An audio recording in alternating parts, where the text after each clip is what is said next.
sosok perempuan itu menceritakan ke abang. Iya. Oke.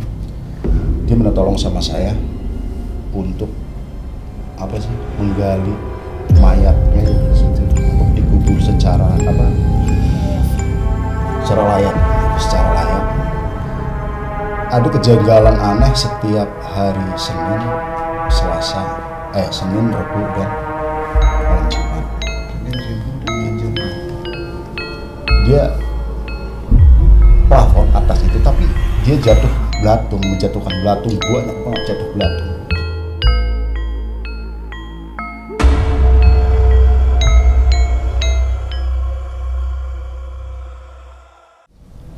Selamat datang di Troll, cerita horor terkini yang akan mengocok-ngocok adrenalin kalian. Semakin dikocok, semakin tegang. Oke, masih sama gue Icang di sini. Dan kali ini gue ditemenin lagi sama Livi Ciananta. Halo semua. Dan kita juga sudah kedatangan narasumber di sini yang bakal nyeritain kisah-kisah mistis atau horornya dia yang dia alamin selama hidupnya. Kita kenalan dulu, Bang. Bimo. Oke, Kang Bimo. Halo Bang. Oke. Sebelum dilanjut, Oh iya. Jadi kita di sini punya minuman khusus, Bang. Ini namanya minuman pengikat hawa nafsu, melepas adrenalin. wah, Boleh?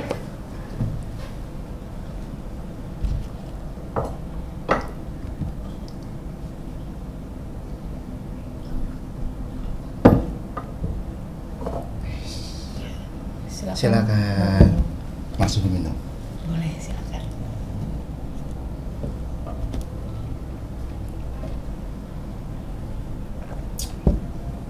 Gimana, Bang? Langsung tegang ya. Oke, kalau udah mulai tegang, kita langsung lanjut ke ceritanya. Jadi gimana Bang Bimo yang mau diceritain sama kita nih? Yang mau saya ceritain itu apa yang gue alamin, sesuatu yang nggak gue inginin gitu, tiba-tiba datang begitu saja, entah ya dari salah satu saya pernah belajar begitu gitu, tapi sebenarnya waktu itu saya belajar itu nggak buat bisa melihat seperti itu gitu. Hanya untuk penekanan iman saja pada waktu itu. Oh, Cuma mungkin saya bisa dipilih oleh ya makhluk seperti itu, dipilih oleh penunggu guru saya waktu itu, jadi saya bisa seperti itu. Ini sebelumnya saya mau tanya dulu. Ini belajar, ini yang dimaksud awalnya tuh belajar apa maksudnya? Awalnya sih saya cuma ikut majelis zikir begitu saja. Ikut majelis zikir itu buat nenangin batin saja gitu, karena pada waktu itu saya benar-benar udah kalut gitu, pengen tobat gitu. Nggak ada niatan untuk belajar hal-hal magic atau seperti apa, nggak ada. Oke. Gitu. Terus tapi ini kan awal mulanya. Iya. Maksudnya setelah itu apa yang terjadi di dalam hidup Kang Bimo setelah belajar? Oh iya, pada kejadian awal itu saya terjadi itu pada waktu saya ikut suatu manajemen musik ya di daerah Bandung. Saya kebetulan milih tidur di lantai 3. Di lantai 3 itu kayak semacam saung gitu. Kejadiannya sama bulan Ramadan. Nah, pertama kali saya merasakan itu, saya lagi tidur selesai sholat zuhur, terus tiba-tiba ada sesuatu yang benar-benar nyata, badannya gede, hitam, menghampiri saya sambil teriak, wah! Itu jelas. Kalau malam sih biasa gitu. Ini siang bolong bener-bener nyata di depan muka saya itu.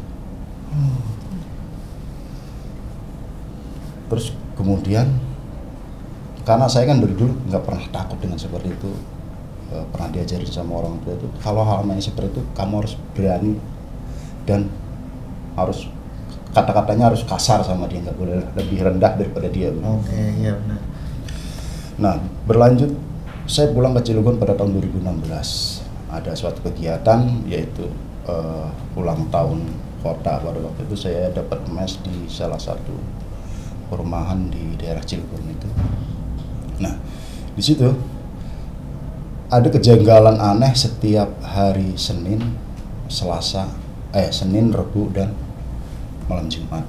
Senin, Rebu dan malam Jumat.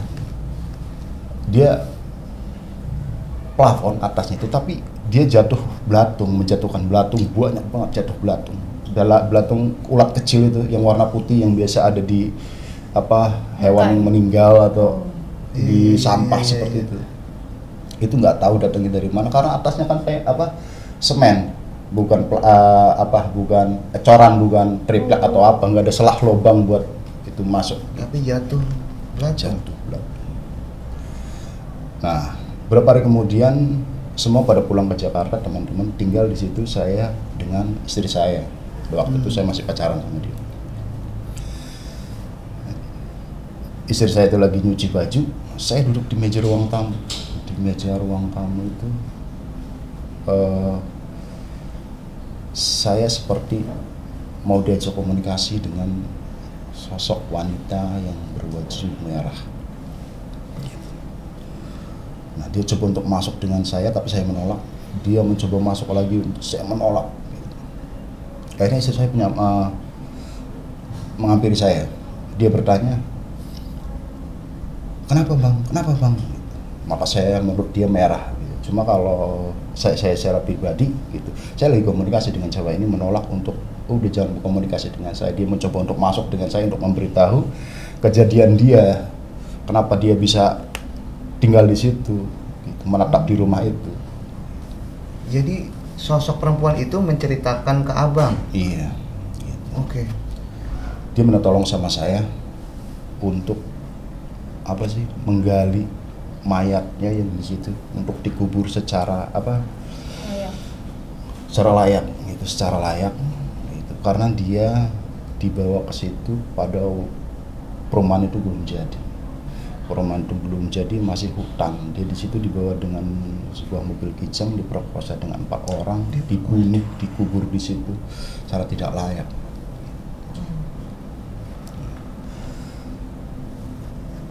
Saya coba untuk menolak, terus saya bilang sama si cewek itu, kamu salah orang minta tolong sama saya, karena saya tidak punya kekuatan untuk membongkar rumah ini dan untuk maksudnya membawa mayat kamu dan menguburkan ke secara tempat layak, karena saya ini tidak punya kekuatan untuk itu. Jangankan untuk membongkar rumahnya saja, saya tidak punya modal, saya bilang kayak gitu. Tidak punya kekuatan untuk itu, maksud saya tidak punya uang gitu.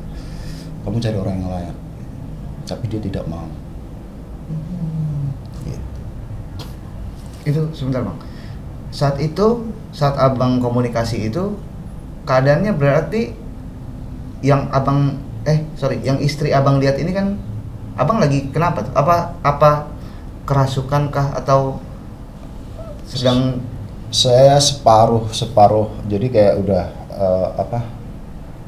separuh sadar dan separuh kerasukan gitu. Karena kalau bedanya kesurupan dengan apa sih istilah bahasa ini itu ngeblank gitu. Nah kan ada kan yang tiba-tiba kesurupan jebret di sekolah itu bukan kesurupan, dia stres gitu. Nah kalau orang yang kesurupan itu dia tahu apa yang dia rasain saat dia dimerasukin dia, karena dia lagi komunikasi dengan yang masuk itu gitu. Oke. Tapi yang dilihat dengan orang yang itu, orang yang melihat saya itu beda. Nah istri melihat saya itu, saya seperti menangis dengan mata yang merah, menangis. Oh, jadi yang istri abang lihat ini abang lagi menangis. Mungkin apa karena mendengar cerita ya, si saya wanita itu? Bisa jadi karena ceritanya tragis begitu. Dia diperkosa terus ya dilakukan secara tidak layak lah. Dilecehin, kemudian terus dia dibuang di situ, dibunuh. Tapi dia dimasukin ke dalam karung dulu. Oh, dimasukin ke dalam karung. Tapi berarti ketika kejadian itu kan diceritakan nih oleh sosok itu. Apakah Kang Bimo itu punya visualisasi terhadap kejadian itu? Tidak, cuma ya kalau kita diceritakan berarti kan seolah-olah membayangkan udah kebayang, sudah kebayang gitu. Oh iya. Dan saya menolak untuk itu. Saya menolak untuk, maksudnya untuk membantu dia. Cuma yang saya minta yang saya minta itu sama wanita itu untuk tidak mengganggu lagi teman-teman saya teman-teman kerja saya di rumah itu. Jadi saya tanya apakah ulat belatung ini Ulah dari situ juga. dari ente? Dia bilang iya. Oh, mungkin apakah tujuan dilakukan itu memberi kode atau apa mungkin? Bisa jadi karena dia ngasih tahu ini adalah tempat saya. Karena memang ya gimana kalau dijadikan suatu mes anak muda pasti kan rame, berisik segala macam gitu. Apalagi di situ pada waktu itu dijadikan kumpul teman-teman komunitas gitu. Oh, oke. Tapi Kang, itu ketika lagi komunikasi tersebut, apakah si sosok ini mengendalikan Akang secara keseluruhan atau Akang punya kendali juga terhadap tubuh Akang sehingga dia ketika dia bisa keluar atau selesai ya udah gitu? Saya dari awal dia mau masuk saya sudah menolak. Dia nongol, dia mencoba untuk saya pengen cerita. Saya tolak jangan, saya nggak mau, saya tolak nggak mau. Cuma dia sedikit maksa sambil ngoceh, dia pengen masuk ke tubuh saya tuh ngoceh, jadi begitu tuh dia tuh. Jadi sambil kayak ngancem. Iya. Wah. Cuma saya menolak gitu. Tapi dengan bibir yang tertutup, dengan bibir dia yang tertutup, suaranya tuh ada di telinga saya. Bibir tertutup. Bibirnya tertutup. Tapi Kang Bimo mendengar kalau dia bercerita. Iya. Oke, terus setelah itu gimana, Kang? Nah, setelah itu tidak ada kejadian belatung jatuh. Oke. Selesai kegiatan kan acara tersebut, pekerjaan tersebut saya pindah saya ngontrak di tempat yang agak jauh dari situ. Di situ ada beberapa sendal istri saya, sepatu istri saya, dan sendal saya serta sepatu saya. Cuma yang ada belatungnya tuh Di sendal Kang Bimo. sendal saya. Ini jenis belatung yang sama dengan Dengan yang jatuh? belatung yang sama. Terus malamnya dia datang lagi, dia ngasih saya tahu sama saya untuk pindah dari rumah sini. Pindah dari rumah yang Dari rumah yang saya tempatin. Abang kontrak. Karena tempat itu ya ternyata ya bahasa lingkungannya nggak bagus gitu. Jadi kosan wanita-wanita malam dan penghuni goibnya juga di situ jahat semua. Berarti gini, Bang. Berarti si wanita itu kan awalnya dia bilang tempatnya dia di mes yang tadi. Iya. Sementara Abang sudah pindah nih, tapi wanita itu tetap Ikut. oh, Bahkan dia ikut sampai sekarang pun saya masih bisa merasa dia ngikut. sampai sekarang, Bang. Wah, berarti menurut Abang dia punya energi yang cukup kuat dong ketika dia benar-benar ngikutin Abang, nggak cuma dari tempat dia berasal. Iya, dia kuat banget. Bahkan setelah kejadian saya pertama kali melihat itu bisa secara nyata itu yaitu wanita itu si cewek ini. Besoknya saya jalan-jalan dengan istri saya naik motor. Kamu bisa bayangin nggak? Yang tadinya gelap gulita, sepi, jadi rame. Jadi rame. Saya berangkat sepi, pulang setelah dikomunikasi dengan cewek itu, saya pulang seret. Pulangnya di jalan yang sama, itu rame seperti pasar malam. Maksudnya yang Abang melihat apa? Orang-orang lagi berkegiatan atau? Biasa, iya, ada yang beda sama saya tapi tanpa kepala. Oh, ini tuh berarti rame. sosoknya udah langsung bukan manusia dong? Bukan manusia lagi.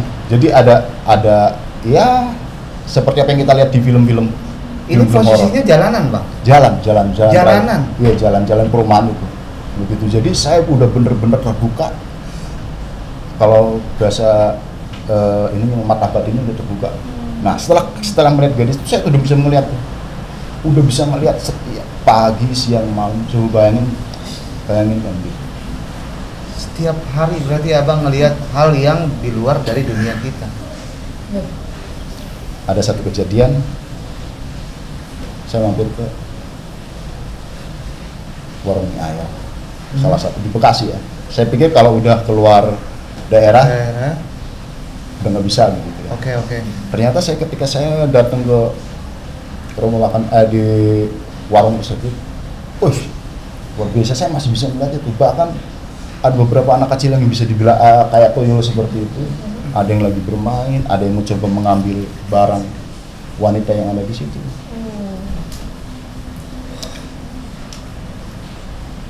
Lagi-lagi cewek itu yang ngasih tahu sama saya. Oh. Kasih tahu sama. Jadi sebenarnya ketika Bang Bimo ngelihat semua penampakan itu, sudah pasti ada si sosok perempuan itu ya yang memberikan. Enggak pun saya bisa melihat gitu. Cuma kalau ada sesuatu yang kayak semacam sesuatu yang jahil, jahat. Oh, iya. Okay. Dia datang ngasih tahu, awas sebelah kananmu, awas sebelah kiri, nanti di depan lu ada ini. Ataupun ada benda pusaka, dia ngasih tahu nanti 100 kilo dari sini kamu nemu sesuatu, tapi nggak pernah saya ambil. Oh, tapi nggak pernah diambil, tapi abang selalu melihat itu benar ada. Benar ada. Dan saya tidak mau membenarkan apa yang dia bilang, apa yang dia katakan sama saya tidak membenarkan walaupun itu benar. Oh, jadi abang selalu coba untuk udahlah gitu, sesuai dengan apa penilaian saya sendiri. Jadi nggak didengerin kata-katanya dia ya? Cuman dia tetap masih terus ikut. Bahkan pas saya pindah ke Jakarta juga ikut, sampai sekarang juga masih ikut. Terus kelanjutan dari yang tadi abang bilang itu, ada mungkin dari sosok yang abang lihat ini nih, apakah pernah ngebuat abang, mungkin ini mengganggu banget, mengganggunya tuh bukan yang cuma ngasih tahu, tapi benar-benar ini mengganggu kehidupan abang gitu? Benar-benar mengganggu banget, karena menurut saya itu orang normal itu yaitu adalah kita yang tidak bisa melihat dunia lain, karena menurut saya dunia mereka ada dunia mereka, dunia saya dunia saya, udah kita masing-masing saja. Mereka juga nggak normal kalau udah masuk ke dunia kita kan. Kita juga sudah tidak normal kalau kita bisa melihat dunia mereka. Nah, suatu ketika saya pulang ke kampung gitu. Karena dengan saya bisa seperti itu, sesuatu yang negatif itu bisa mendekati saya juga. Kayak model telur santetnya itu. Tadinya saya tidak percaya, saya bisa kena. Saya dikirim pocong ada di dalam tenggorokan saya. Pocong di dalam tenggorokan tuh gimana? Iya, dia dikirim gitu, ada di dalam tenggorokan saya. Saya kalau mau tidur itu mau pilih posisi dulu. Berapa kali, setengah jam atau 1 jam baru saya bisa tidur. Saya pindah lagi rumah, tapi tetap masih di setiap yang saya kendarai ada jarum. Di tas yang saya pakai ada jarum. Bisa sampai seperti itu gitu. Cuma gara hal-hal sepele orang bisa lari ke magic ngejahatin saya.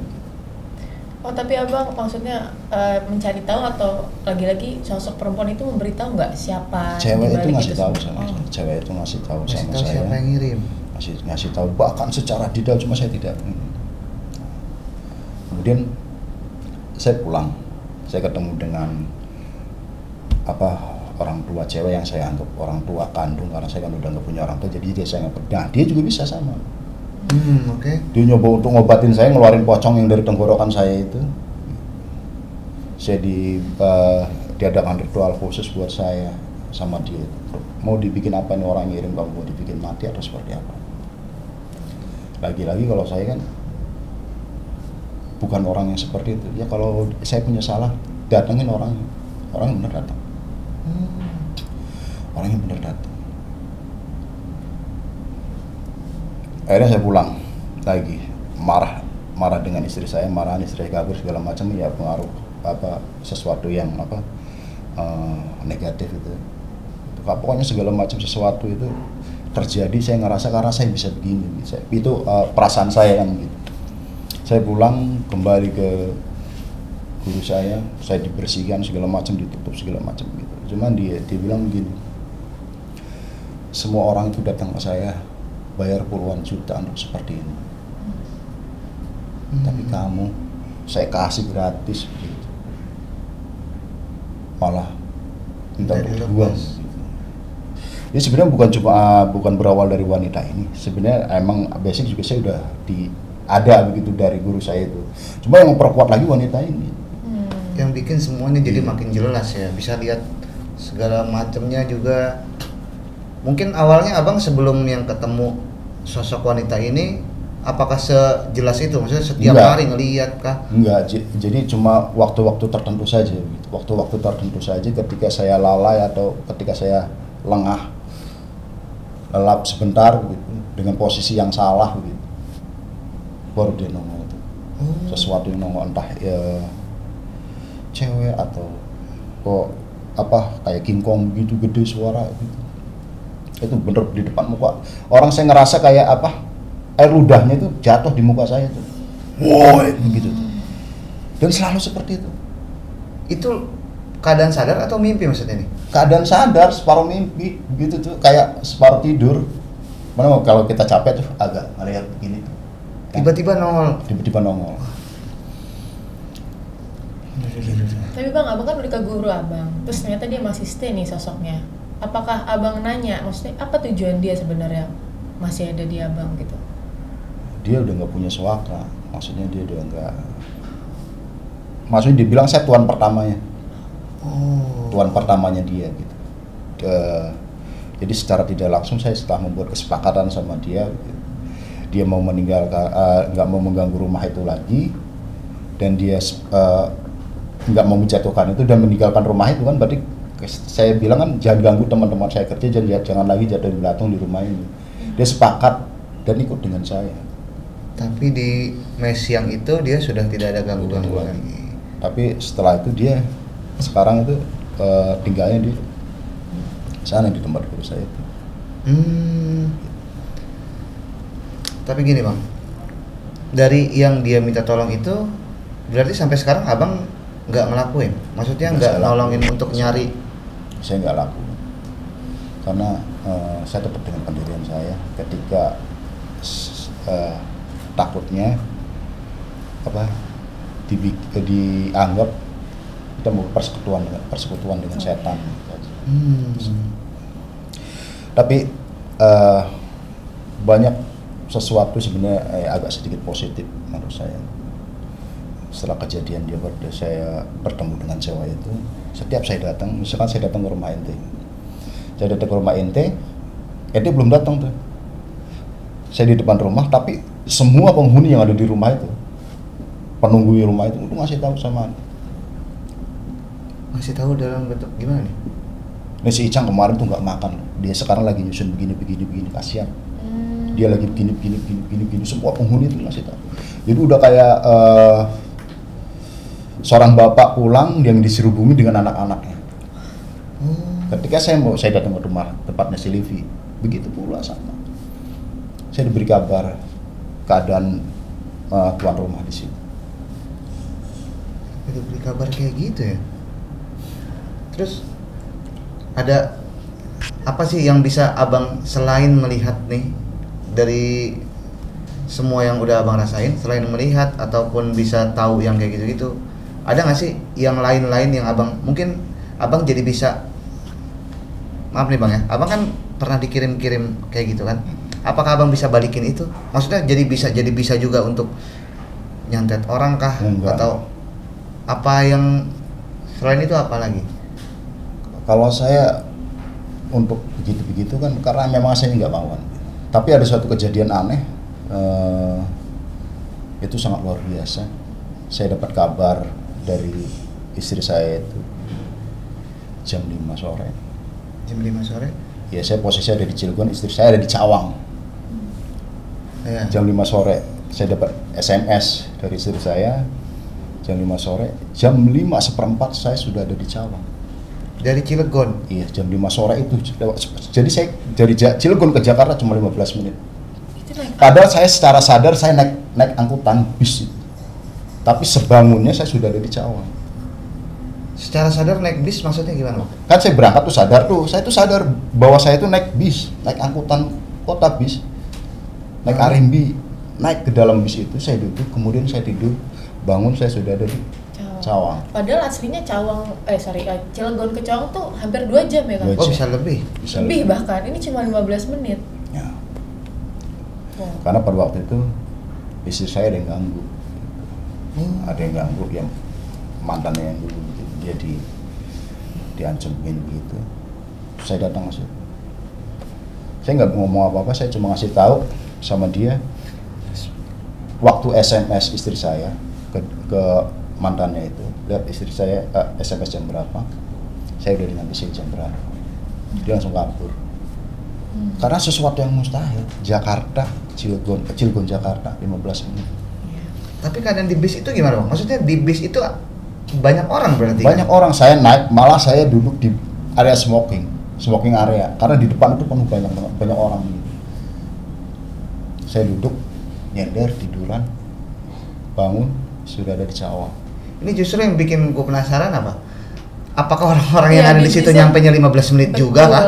Atau kayak gimana? Gitu loh. Benar. Tapi secara sadar saya bangun itu turun di bis, jalan kaki dari UKI di tol itu saya turun, saya sadar itu.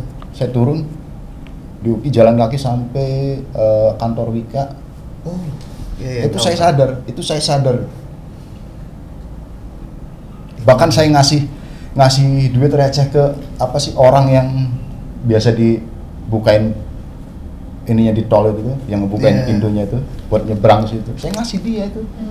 Saya inget banget. Cuma perjalanan setelah saya ngelihat jam cuma 15 menit itu yang bikin, cuma saya nggak hiraukan itu, saya tetap jalan dan nemuin istri saya. Waduh, bisa sampai kayak gitu ya? Itu Arimbi Express tuh. Abang tapi sempat kepikiran nggak? Maksudnya apakah itu karena si sosok wanitanya ini juga yang mungkin membantu abang, atau ya ada hal-hal lain? Andainya iya juga, tapi saya tidak mau mengakui itu. Kembali lagi, saya tetap tidak mau mengakui ini perbuatan dia, ini perbuatan siapa gitu. Ini yang mungkin suatu kayak bisa dibilang, wah ini mukjizat buat gua. Itu saja. Itu sesuatu yang baik dari gua, ini balasannya. Itu saja, saya tidak pernah berpikir wah ini dari dia, ini karena dari sosok si Anu itu ya. gitu ya. Banyak banyaklah kejadian yang semacam itu. Tapi Bang, ini saya masih penasaran kan sosok perempuan ini kan masih ada sampai sekarang. Apakah dalam perjalanan waktunya ini dia masih mencoba nggak kayak tolong dong yang pertama saya minta tolong, masih bisa nggak kamu lakuin gitu? Pas saya dilepas itu, ditutup kembali mata batinnya itu, saya ngomong sama guru saya itu, ini udah bukan jadi urusan gua lagi ya. Okay. Dia bilang, ente emang maksudnya lo tuh anak gue yang paling aneh gitu. Anak gue yang paling aneh. Oh berarti sekarang kan abang sudah dilepas, apakah masih bisa suka melihat atau? Kadang kalau memang itu energinya benar-benar gede banget atau negatif banget, saya bisa lihat gitu, bisa lihat langsung jebret. Kalau dia kayak macam kan di mereka itu kan ada kasta, prajurit, jenderal dan panglima gitu. Mereka tuh ada asta. Kalau ya sekedar keroco itu ya paling cuma rasa saja merinding gitu. Terus nanti ketika dia ini benar jahat atau memang dia tuh benar sosok yang luar biasa, saya bisa lihat itu. Oh, tapi masih bisa ada penglihatan itu sih. Iya, masih walaupun ya? cuma sekilas, cuma saya bisa tahu, bisa lihat misalkan si Livi ini ada yang kiriman itu jahat banget, entah semacam pelet atau santet gitu. Itu saya bisa lihat. Walaupun cuma kayak seperti gitu saja begitu. Atau emang bener dari turunan gitu. Oh, tapi kalau kayak gitu biasanya abang ngasih tahu nggak kalau misalnya itu kiriman? Abang bilang nggak ke orangnya, lo kayaknya ada yang iniin deh, ada yang ngirim deh, ada yang nggak suka, atau abang nahan aja karena nggak mau terlalu jauh ikut campur? Enggak, kalau gue biasanya nanya, lo bawa apaan? Emang lo yang bawa?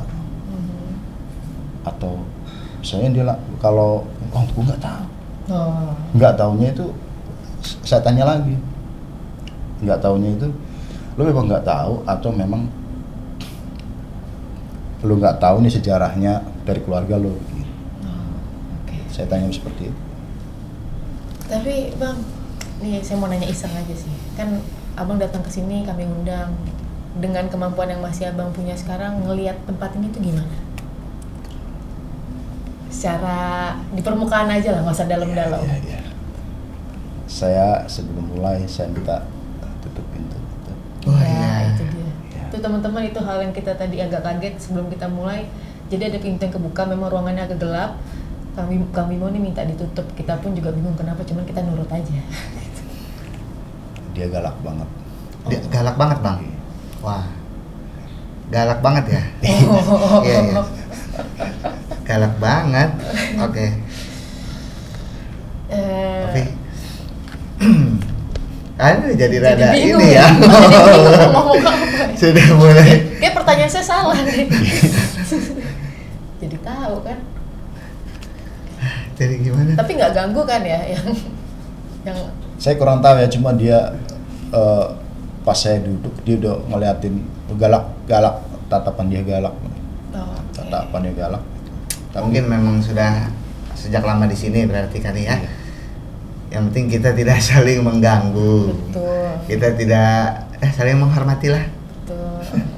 Kan hidupnya berdampingan kita. Iya, betul banget itu. Terus gimana, Bang? Kira-kira ada lagi selain itu yang mungkin bisa Abang, mungkin pesan buat penonton juga lah, pesan buat penonton yang mungkin mau belajar hal-hal seperti itu, cuman di luar dari yang, kalau Abang ini kan tadi cerita karena tujuannya bukan memang ke arah situ kan. Nah, mungkin untuk yang ada orang-orang yang ternyata pengen belajar, pengen bisa melihat atau kayak gimana, mungkin ada pesan dari Abang. Itu sah-sah saja ya. Cuma kalau saya kembalikan lagi pada masing-masing, logikanya seperti apa yang saya bilang tadi. Orang normal itu ya adalah kita. Yang tidak bisa melihat mereka juga nggak bakal bisa lihat kita. Kita hidup berdampingan aja deh, masing-masing aja deh begitu. Okay. Kalau saya ditanya, lo mau pilih mana? Lo bisa terbang atau bikin pesawat terbang? Saya bisa memilih bikin pesawat terbang. Oke, luar biasa kalau gitu. Makasih banyak Kang Bimo sudah mau mampir ke sini dan menceritakan kisahnya. Nih, buat semua yang nonton Cerot kali ini ya, itu cerita dari Kang Bimo yang mengalami hal-hal yang luar biasa lah pokoknya. Jadi buat semuanya yang ada di sini, mungkin ada yang mau cerita juga, yang mau menceritakan kisah-kisahnya, boleh banget bisa langsung komen di bawah ya. Nanti bisa dihubungin langsung sama tim kita. Jangan lupa di like, komen, dan subscribe. Pantengin terus Cerot. Makasih banyak Kang Bimo. gue mau bohongan itu ya. Hah?